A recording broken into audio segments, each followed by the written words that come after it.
बिस्मिल्लाहिर्रहमानिर्रहीम। अस्सलाम वालेकुम। आज हम बनाएंगे मायोनीज़। आज जो रेसिपी हम आपके साथ शेयर करेंगे, इससे 2 मिनट से भी कम वक्त में बहुत मज़ेदार और क्रीमी मायोनीज़ आप घर पे तैयार कर सकती हैं।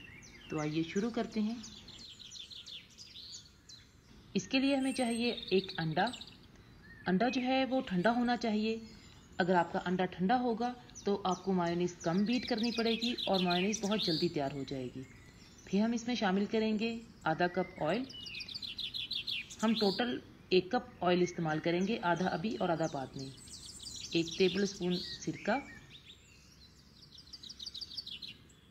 1 टीस्पून चीनी, हाफ टी स्पून नमक। चीनी और नमक आप अपने हिसाब से कम ज़्यादा कर सकते हैं। इसको ब्लेंड करेंगे और इतनी देर तक ब्लेंड करेंगे जब तक कि सब कुछ अच्छे से मिक्स ना हो जाए।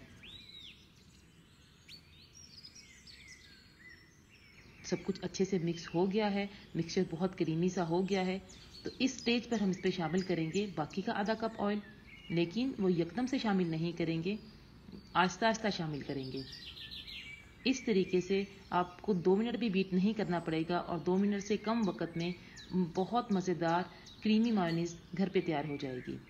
जो ऑयल हमने आहिस्ता आहिस्ता करके डाला है उसको अच्छे से मिक्स कर लेंगे। मायोनीज़ बिल्कुल तैयार है। जब हम इसे फ्रिज में रख देंगे तो ये और भी ज़्यादा गाढ़ी हो जाएगी। अब इसको एयर टाइट जार में भर के फ्रिज में रख लेंगे। अगर इसे साफ़ सुथरे एयर टाइट जार में भर के फ्रिज में रखा जाए तो इसे 2 से 3 हफ्ते के लिए आराम से इस्तेमाल किया जा सकता है। गार्लिक मायो के लिए हम उसी प्रोसेस से मायोनीज़ बनाएंगे, बस एंड में 2 जवे गार्लिक के शामिल करेंगे और इसको थोड़ी देर के लिए बीट करेंगे जब तक कि गार्लिक अच्छे से अंदर मिक्स हो जाए। अब हम तैयार करेंगे चिली फ्लेवर मायोनीज़। इसके लिए हमें चाहिए 2 टेबल स्पून मायोनीज़ और इसमें शामिल करेंगे 1 टीस्पून चिली फ्लेक्स। ये मायोनीज़ बहुत मज़े की लगती है। आप इसे किसी भी बर्गर में, रैप्स में, किसी भी तरह से इस्तेमाल कर सकती हैं। ये सैंडविचेस में भी बहुत मज़े की लगती है।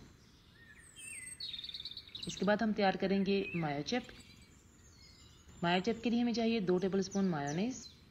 इसमें शामिल करेंगे 1 table spoon ketchup. 1 table spoon ketchup recommended है, लेकिन आप अपने टेस्ट के हिसाब से 2 या 3 टेबल स्पून केचप भी डाल सकती हैं।